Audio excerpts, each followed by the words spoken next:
Assalamualaikum warahmatullahi wabarakatuh.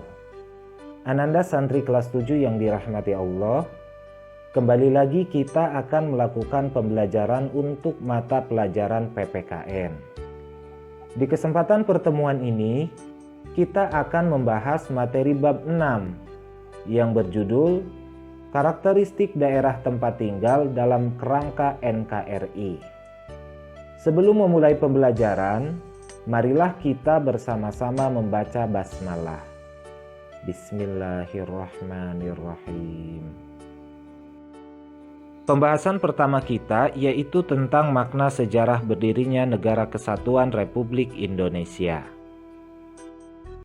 Sebagai warga negara Republik Indonesia, kita sudah tahu bahwa proklamasi kemerdekaan negara Republik Indonesia dikumandangkan pada tanggal 17 Agustus 1945.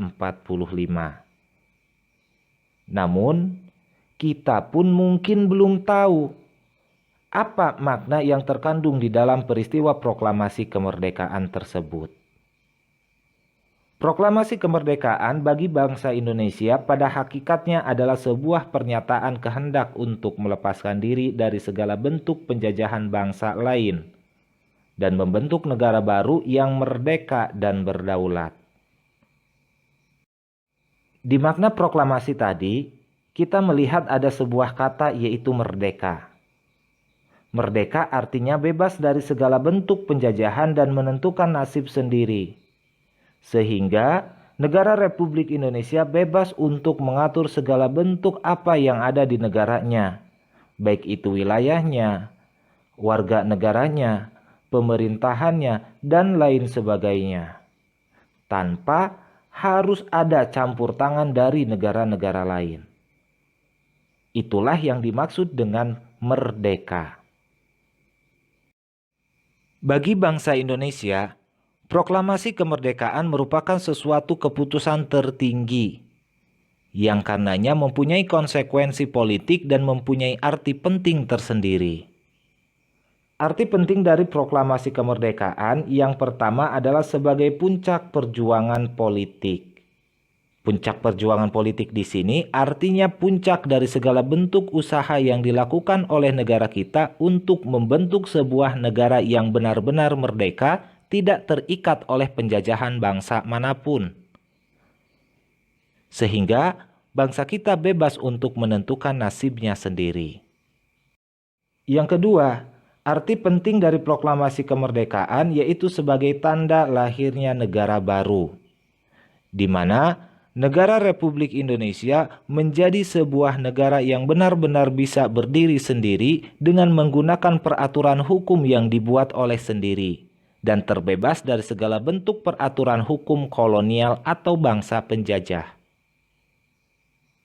Dan yang ketiga, proklamasi juga merupakan titik tolak pelaksanaan amanat penderitaan rakyat, sekaligus menjadi titik awal sejarah pemerintahan Indonesia, di mana dengan adanya proklamasi kemerdekaan ini, segala bentuk upaya-upaya yang dilakukan dalam rangka membangun negara itu semuanya dilakukan oleh pemerintah kita sendiri.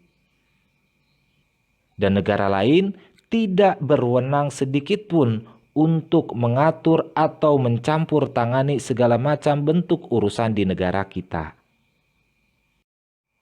Oleh karena itu, adanya proklamasi kemerdekaan dapat kita pahami sebagai sebuah tanda pengakuan kedaulatan negara Indonesia, baik secara de facto maupun secara de jure. Baik secara kenyataannya kita sudah menjadi negara merdeka maupun pengakuan bahwa kita secara hukum sudah benar-benar menjadi sebuah negara yang merdeka.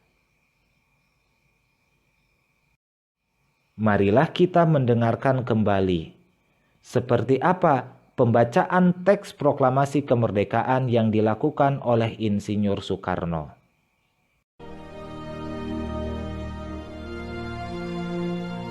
Proklamasi. Kami, bangsa Indonesia, dengan ini menyatakan kemerdekaan Indonesia hal-hal yang mengenai pemindahan kekuasaan dan lain-lain diselenggarakan dengan cara saksama dan dalam tempo yang sesingkat-singkatnya. Jakarta, 17 Agustus 1945, atas nama bangsa Indonesia, Soekarno-Hatta.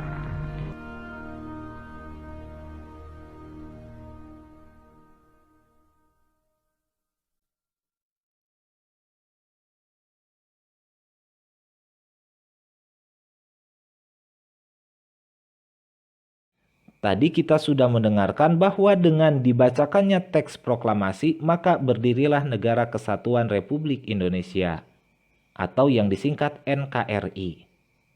Yang jadi pertanyaan, NKRI itu maknanya apa?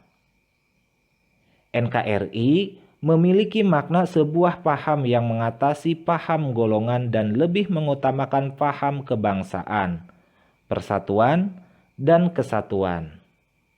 Oleh karena itu, di negara Republik Indonesia ini, semua golongan yang ada di dalamnya itu semua terakomodir di dalam negara.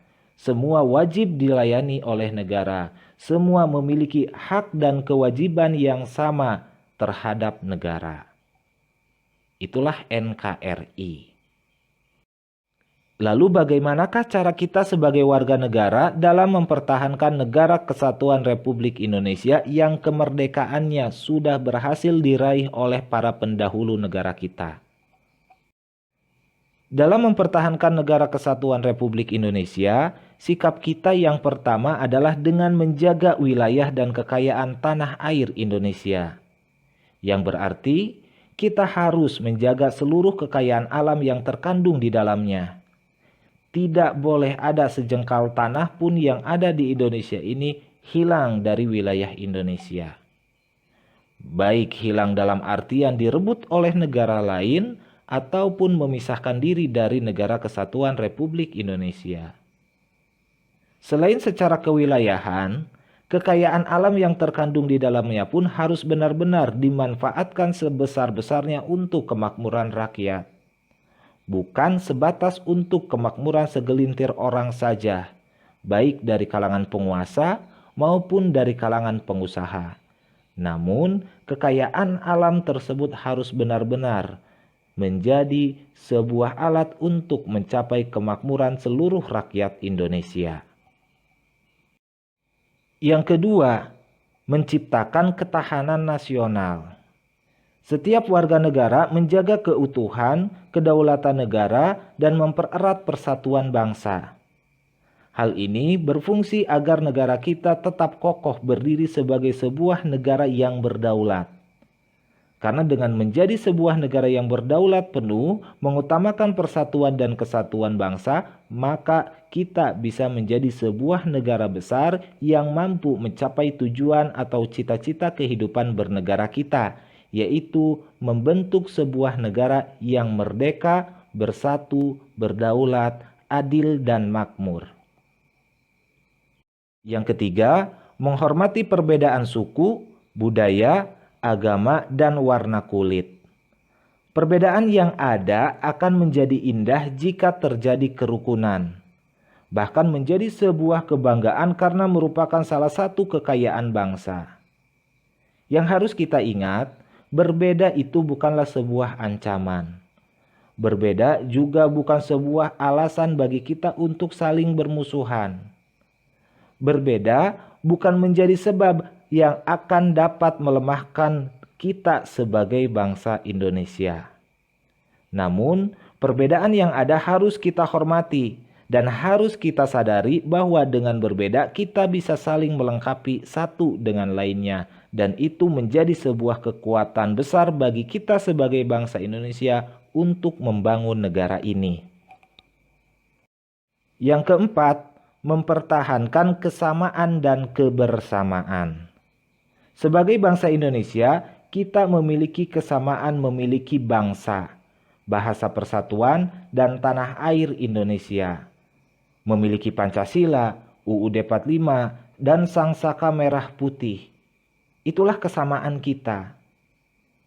Oleh karena kita memiliki kesamaan-kesamaan tersebut, sudah sepatutnya kesamaan tersebut menjadi sebuah landasan bagi kita untuk dapat hidup secara bersama-sama.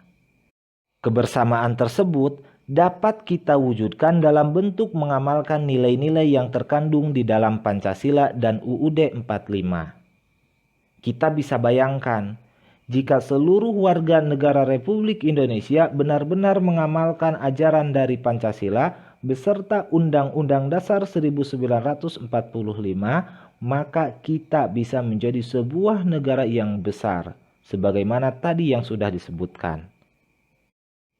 Sikap warga negara dalam mempertahankan NKRI yang kelima yaitu memiliki semangat persatuan yang berwawasan Nusantara, yaitu semangat untuk mewujudkan persatuan dan kesatuan di segala aspek kehidupan sosial, baik yang terjadi secara alamiah maupun aspek sosial yang menyangkut kehidupan bermasyarakat. Dan yang keenam, sikap warga negara dalam mempertahankan NKRI yaitu dengan menaati peraturan. Karena dengan menaati peraturan, kehidupan berbangsa dan bernegara akan berjalan dengan tertib dan aman. Kita bayangkan, jika seluruh pejabat yang ada di Indonesia ini benar-benar taat aturan, maka tidak akan ada lagi yang namanya korupsi, maka tidak akan ada lagi yang namanya hukum yang tebang pilih, maka tidak akan ada lagi yang namanya para pejabat yang hanya mementingkan kelompoknya dibandingkan rakyatnya atau bangsanya. Selain itu, kita pun harus bayangkan jika seluruh warga negara Indonesia sama-sama saling menaati aturan, maka tidak akan ada satupun warga negara yang ingin melepaskan diri dari negara Indonesia. Oleh karena itu, mari sebagai bangsa Indonesia kita taati segala bentuk peraturan perundang-undangan yang berlaku di negara Indonesia dengan sebaik-baiknya dan dengan penuh kesadaran. Karena itulah kunci utama bagi kita sebagai bangsa Indonesia jika benar-benar ingin mencapai sebuah cita-cita kehidupan bernegara, yaitu negara yang adil dan makmur. Berikutnya kita akan membahas peran daerah tempat tinggal dalam mendirikan dan mempertahankan NKRI. Yang harus kita ingat, adanya NKRI sebagai sebuah negara ini tidak terlepas dari peran utama daerah-daerah yang ada di dalamnya. Tanpa ada daerah-daerah tersebut, maka Indonesia tidak akan ada. Dan masing-masing daerah memiliki peran yang begitu besar dalam mendirikan dan mempertahankan negara kesatuan Republik Indonesia.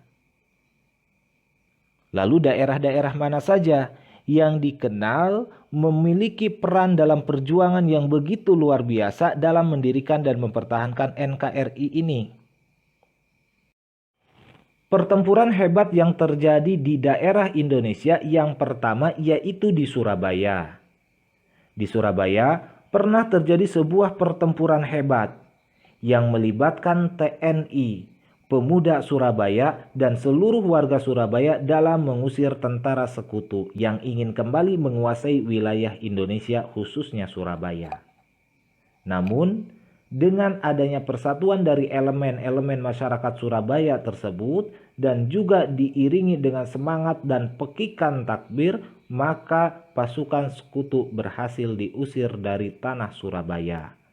Dan dengan perlawanan yang luar biasa ini, maka peristiwa pertempuran Surabaya yaitu di tanggal 10 November diperingati sebagai Hari Pahlawan. Daerah kedua yang juga melakukan perlawanan yang begitu luar biasa dalam mempertahankan NKRI yaitu Bandung. Di mana di Bandung pernah terjadi sebuah pertempuran hebat antara tentara dan pemuda Bandung melawan pasukan sekutu. Di mana pasukan sekutu ini meminta agar seluruh pemuda Bandung menyerahkan bangunan-bangunan penting yang ada di kota Bandung untuk dijadikan markas mereka, yaitu markas pasukan sekutu.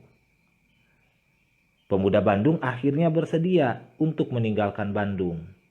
Namun, secara sembunyi-sembunyi, para pemuda itu pun membakar gedung-gedung yang akan dikuasai oleh pasukan sekutu.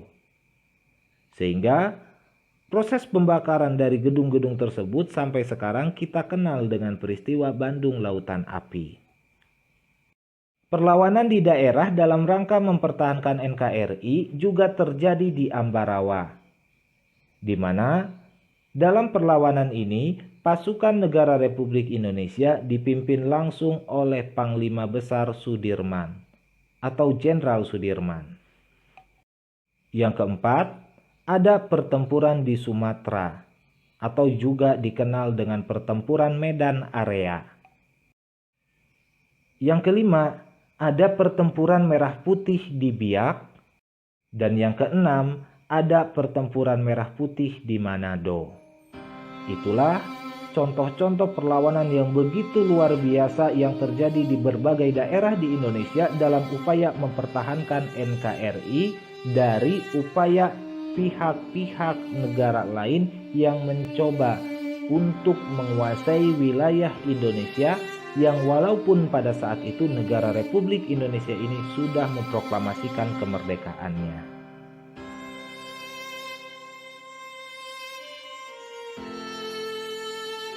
Demikianlah pembahasan materi kita di kesempatan ini.